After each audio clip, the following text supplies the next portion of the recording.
A woman standing in the doorway of a collapsing wooden house, her black dress still smelling faintly of funeral incense, her hands trembling as she clutches the arms of her 3 children, 2 boys and a baby girl wrapped in a faded blue blanket. The wind outside is cold, sharp, almost mocking, rattling the broken windows like the house itself is grieving with her. But she doesn't cry, she doesn't blink, she doesn't fold. Her name is Emilia Torres, 32 years old, and tonight she has become a widow. Not even 24 hours have passed since they lowered Mateo, her husband, the father of her children, her companion in every drought and every harvest, into the earth. She can still hear the shovel striking the dry ground. She still sees the priest's lips moving even though she couldn't hear the words over her own heartbeat. And now, instead of comfort or family support, what awaits her after burying the only man who ever loved her is a harder blow than death itself. Because the people who claim to be family, Mateo's brothers, his cousins, the ones who used to eat at her table and drink her coffee, now stand outside her home with folded arms and cold eyes. They came not to console her, not to help with the children, not to give even a single warm word. They came to take everything: the land, the house, the animals, the tools, all of it. The Torres surname, once a promise of honor and legacy, had suddenly become a weapon turned against her, and she, a widow with 3 children and no money,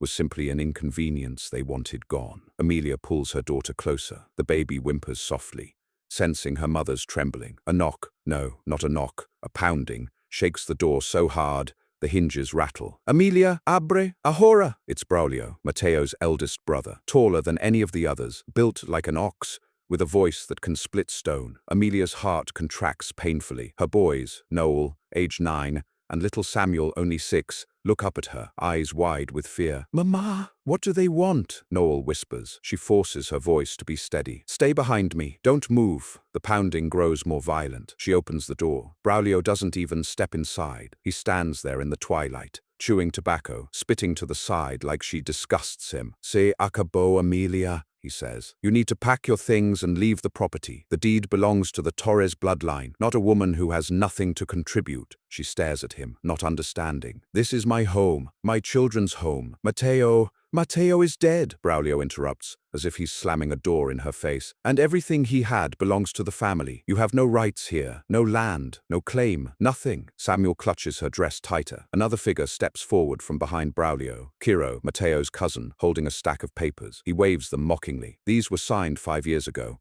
Remember, when the drought almost ruined the harvest, Mateo borrowed money, a lot of it, from the family." Emilia's stomach turns. She remembers that year, the empty barn, the failed crops, Mateo working nights at the mill just to buy food. But she also remembers Mateo telling her he paid it all back. "That debt was settled," she says firmly. "Mateo worked 2 years to pay that loan. Ciro laughs, a cruel, sharp sound that cuts through her words. "You think you know how family business works? Mateo paid some of it, not all, and now," he taps the papers, "now that he's gone, the debt falls to you. And since you can't pay," Braulio finishes the sentence, "the land returns to us." A cold shock floods Emilia from her spine to her fingers. The baby in her arms begins to cry. Cairo shrugs. "We'll give you until sunrise. After that, we'll bring the sheriff." They leave without another word, boots crunching over gravel like a funeral procession, walking away from her instead of toward her. Emilia closes the door and locks it even though she knows it won't protect her from anything. She leans her forehead against the wood, breathing hard, forcing herself not to collapse. Her children watch her with wide, scared eyes. Noel finally speaks. "Mom, where will we go?" She wants to answer. She wants to lie and say she has a plan, that she knows what to do, that everything will be all right. But Mateo is gone. Her savings are gone. Her home is being ripped away, and she has 3 mouths to feed. The weight crushes her chest. She drops to her knees and gathers all her children into her arms. "I'm here," she murmurs. "I'm here with you. I won't let anything happen to you. I promise, I promise." But promises are thin armor against desperation. The night grows colder. The wind howls through the holes in the roof. The floorboards creak under the shifting temperature. Emilia sits by the dying fireplace with her children huddled against her. She watches the embers, trying to imagine a life beyond this moment, beyond the humiliation, the cruelty, the fear. Every time she closes her eyes,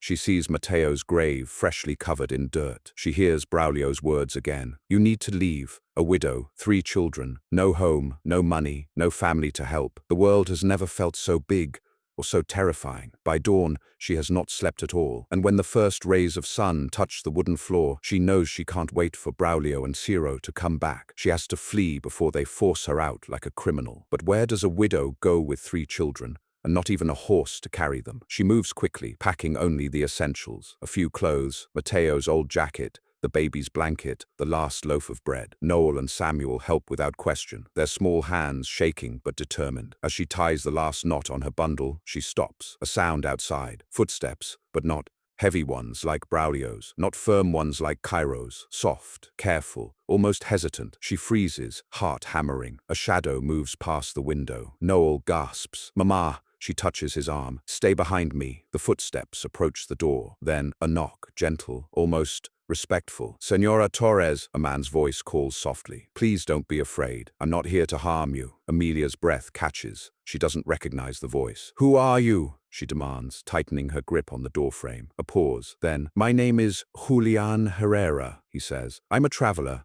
and I knew your husband." Amelia stiffens. The children look up at her. Julian continues, his voice steady but filled with something she hasn't heard from anyone since Matteo died. "Kindness. I heard what happened, and I know you have nowhere to go. Please, open the door. I want to help." Amelia's hand hovers over the lock. Help. That word has become a ghost. Something whispered but never real. She doesn't know if she can trust him. She doesn't know if this is another trap, but she knows one thing. If she doesn't take a chance soon, her children will suffer. She inhales, struggling against the storm in her chest. Then she unlocks the door. Slowly, cautiously, she opens it and sees the man who might change everything. The wooden door swings open just enough for Amelia to see the stranger standing on her porch. The morning light, still pale and sleepy, brushes over his face. Sharp jawline, faint stubble, eyes dark but gentle in a way that makes her pulse stumble for a moment. He stands with both hands visible, palms slightly raised, as if approaching a frightened bird he doesn't want to scare off. "Senora Torres," he says softly, "I'm sorry to come so early." Amelia holds her children close behind her legs. Her body is stiff, every instinct torn between fear and desperate hope. She studies him, his clothes dusty from travel, boots worn, a canvas bag slung over his shoulder. He looks tired, but not dangerous. Still, she doesn't trust easily, not anymore. "Why are you here?" she asks, her voice barely steady. "What do you want with us?" Julian swallows, glancing at the house behind her,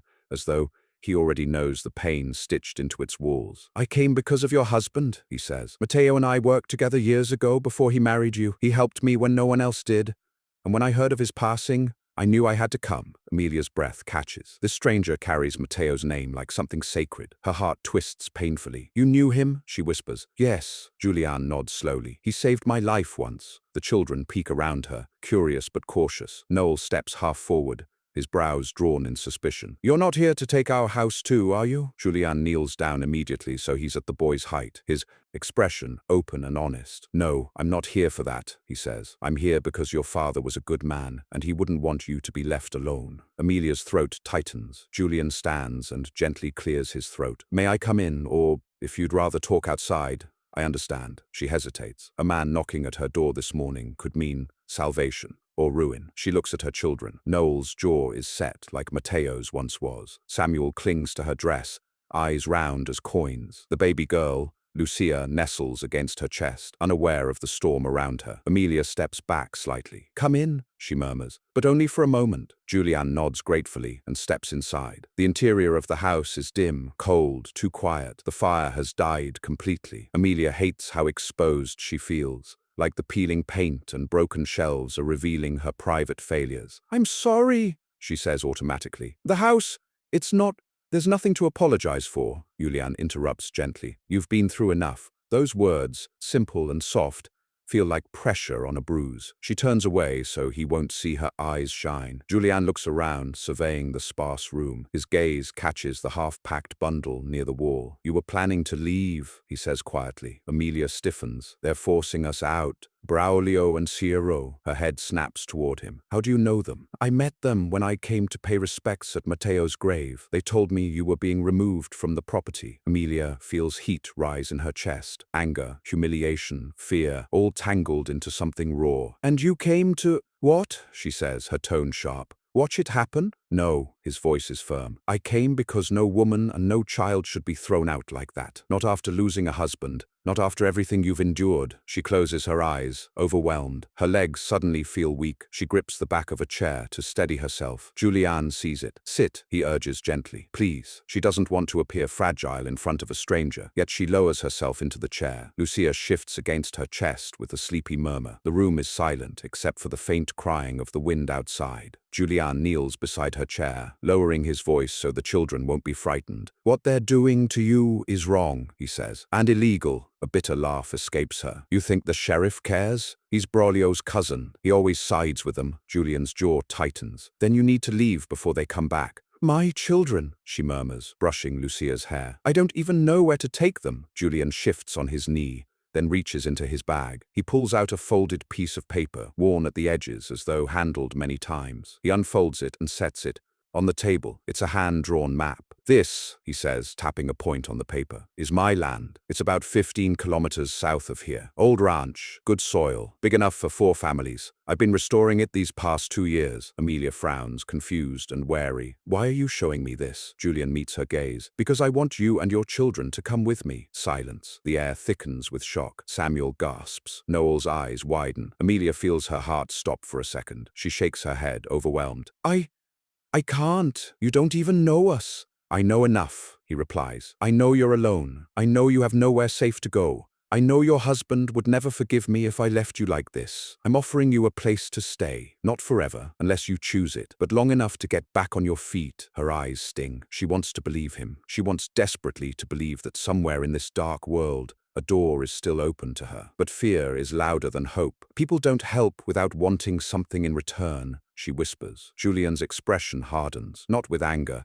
but with the weight of a truth he hates. Most don't, he agrees. But your husband helped me when he could have looked the other way, and I don't forget debts of the heart. He leans forward slightly. I'm not asking anything from you. Not your land, not your work, not your loyalty, nothing. I'm offering shelter, warmth, food, safety. That's it. Her breath shakes. Lucia begins to cry. Her baby wails, piercing the tense silence. Amelia tries to calm her, bouncing softly, but exhaustion pulls at every muscle in her arms. Julian stands and moves toward the kitchen without asking. He finds the kettle, fills it, and begins to prepare warm water like he has done this 1,000 times. Something about that, his familiarity with hardship, strikes her deeply. May I? He asks gently, gesturing to a small pot of stale herbs on the shelf. She nods. He makes a weak tea, enough to warm the baby's bottle. When he hands it to Amelia, she sees a small scar across his palm. Old, deep, a story she doesn't know. Lucia drinks greedily, finally calming. Amelia watches her daughter, her baby girl, whose tiny life depends entirely on decisions she cannot afford to get wrong. Julian sits again. You leave here, he says quietly, and I go with you. I will help you carry what you need. I have a horse and a cart waiting in the woods. We can make the journey by sunset. She shakes her head. If Braulio finds out, he won't, Julian interrupts. He thinks you still have hours before you leave. He won't expect you to run immediately. Her heart races. This is madness. This is mercy. This is everything she prayed for, and everything she's afraid to accept. Noel steps forward suddenly, chin lifted. Mom, we can't stay here. They're going to throw us out anyway. And he's trying to help. The maturity in his voice cuts her. Samuel looks up too. I'm scared, Mama. She gathers both boys close, her arms forming a trembling circle around her children. Amelia looks up at Julian. Why us? She whispers. Why me? Julian holds her gaze without hesitation. Because you deserve a chance, he says simply. And your children deserve safety. Matteo would want this. And I don't turn away from people who need help. Not anymore. The last phrase hangs in the air, heavy, filled with regret. There is a past inside this man, one that changed him, one he carries like weight on his shoulders, one she doesn't understand yet, but she will, in time. Amelia stands slowly. Her legs tremble. She grips the bundle, then adjusts Lucia against her chest. Noel and Samuel stand at her sides. She looks around the house one last time. The walls that witnessed Matteo's laughter, the door he used to walk through after a long day, the table where they ate tortillas and beans while the children told silly stories, the cradle he carved for Lucia. This house is full of ghosts. Leaving it feels like ripping her heart from her body, but staying would destroy what remains of her soul. She nods once. All right, she breathes. We'll go. Julian's shoulders release tension she didn't realize he had been carrying. He steps toward the door, checking the surroundings. Stay close to me, he murmurs. We leave through the back. The woods will cover our tracks. As they move outside, The cold morning air bites at their skin. The horizon glows orange with the rising sun. Amelia doesn't look back. Every step forward is a step away from cruelty, a step toward something unknown, a step toward a future she is terrified to imagine, but perhaps ready to seek. Julian leads them down a narrow path behind the house, into the thick of the trees. "Why are you helping us?" Amelia asks again, barely above a whisper, as branches snap under their feet. Julian looks ahead, voice low and rough as gravel. "Because once," he says, "I had a family too." He doesn't explain. He doesn't need to. The pain in his voice tells her enough. They continue walking, deeper into the forest, deeper into a story she never expected to live, deeper into the life that awaits her on the other side of this morning. The sky is already bruised with streaks of purple and fading gold by the time the ranch finally comes into view. The long path stretches ahead, lined with tall grass swaying like waves in the evening breeze. Amelia stops walking for a moment, clutching Lucia closer as she stares at the silhouette of the land that could become their future. It is larger than she imagined, wide fields curling out toward the horizon, a sprawling barn with half-repaired planks, a stone well, and a small house with smoke drifting lazily from the chimney. The land feels tired, but full of breath, full of possibility. Samuel gasps softly. Noel's eyes gleam with cautious hope. Julian steps beside Amelia, watching her reaction. "It's not perfect," he says quietly. "Not yet, but it's safe." A word she hasn't truly felt in months. The children run ahead instinctively, drawn to the openness like birds escaping a rusted cage. Noel sprints toward the well, Samuel toward the barn. Their laughter, brief, unpolished but real, rises into the air, filling the empty ranch with life it hasn't heard in ages. For a single fragile second, Amelia feels her heart unclench. Then she steps forward. Every footfall feels like a decision being sealed between her and the earth itself. Inside the house, Julian lights candles, illuminating a modest but clean room. A long wooden table, mismatched chairs, a stack of blankets, a stone hearth still warm from earlier. He moves with a quiet familiarity, taking the baby from her arms so she can rest for a moment. Amelia sinks into a chair, her body aching from the journey, her mind swirling with disbelief. How many times had she imagined a place like this? A refuge, somewhere far from Braulio, far from whispered pity, far from the slow suffocation of grief tightening around her lungs day after day. She never thought she would actually arrive at one. Julian kneels in front of her, holding Lucia gently. "She's tired," he says, "like her mother." Amelia forces a small smile, but she can't hide her trembling hands. "Why are you still helping us?" she whispers. "Now that we're here, you could walk away." Julian's eyes soften. "Because I gave my word.